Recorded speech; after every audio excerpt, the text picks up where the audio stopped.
Okay, the final solo goes like this, the outro.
Okay, so you're starting off with this bend you're bending the G string at the 7th fret into the B string at the 8th fret, and what's important there is to get this bend a full bend, because if it sounds like this, it's not going to sound right. If it's too high, it's going to get crazy. So you really have to kind of nail the, so it sounds like a train, kind of, you know. So it's and then pick the holding the bend, you pick this B string at this 8th and let down the other one.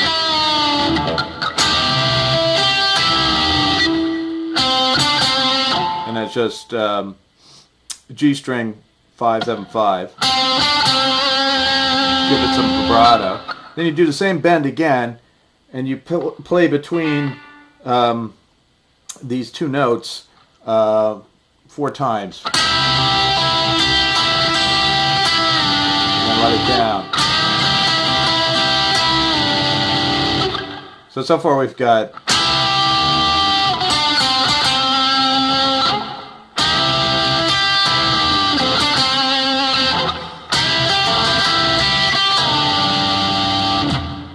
and then he does a little trill thing, descending thing, where he just hammer-ons 5-7-5, and then 4-5-4. So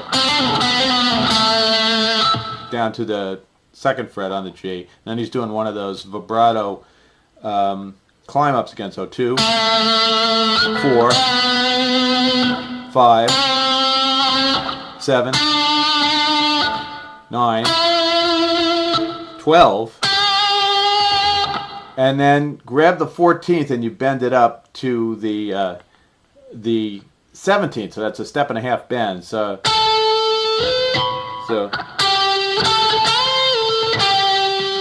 and back to the 12. Give it some vibrato. So.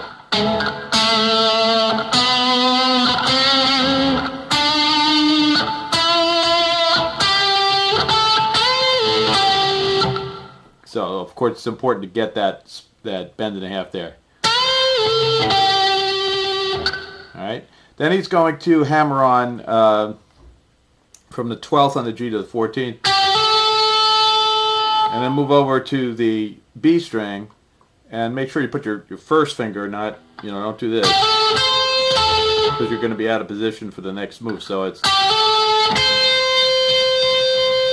13th.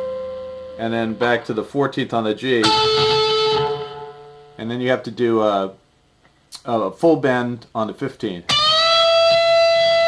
and then grab that E string at the 15th. So it's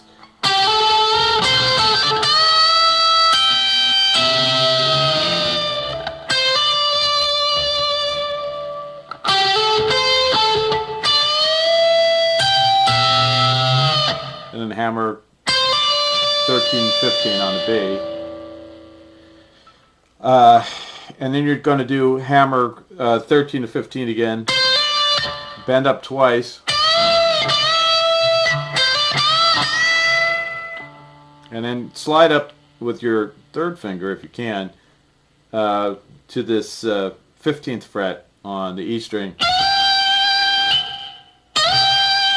and bend that up twice.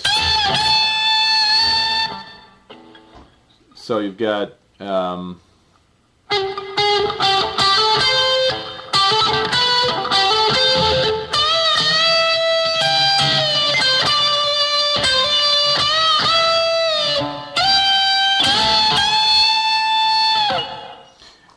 and then they go into this extended. It's one of these bends with you're bending the B string 15th into E string 15th. So it's,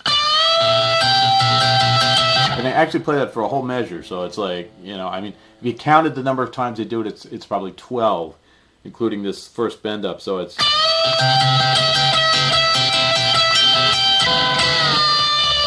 and then they release. And then they do this sort of thing that it's kind of like a Pink Floyd bend where, a Gilmore bend where you would go 15th, you bend up to a whole step to the 17th, and then you bend up a space and a half or a step and a half to what would be the 18th.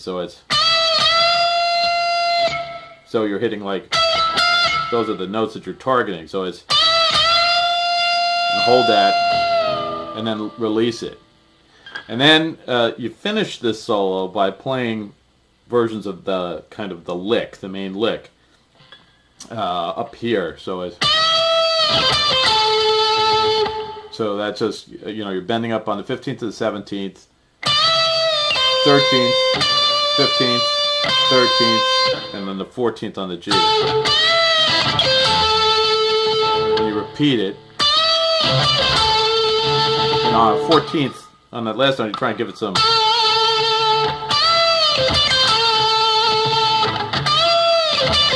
You do it twice, and then the third time, you bend twice, so it's,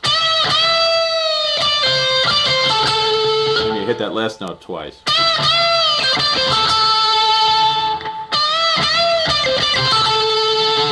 And then the very end, he bends up the 15th on the B again, slower, so it's,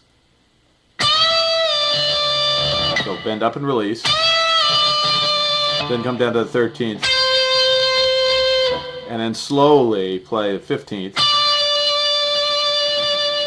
let it hang there, and then slide up to the 17th, and again, let it hang in there. And then very quietly under the A minor chord they end with, he plays the B string at the 13th fret. And you could even do something with your volume or something to really quiet it down. And that's the final song.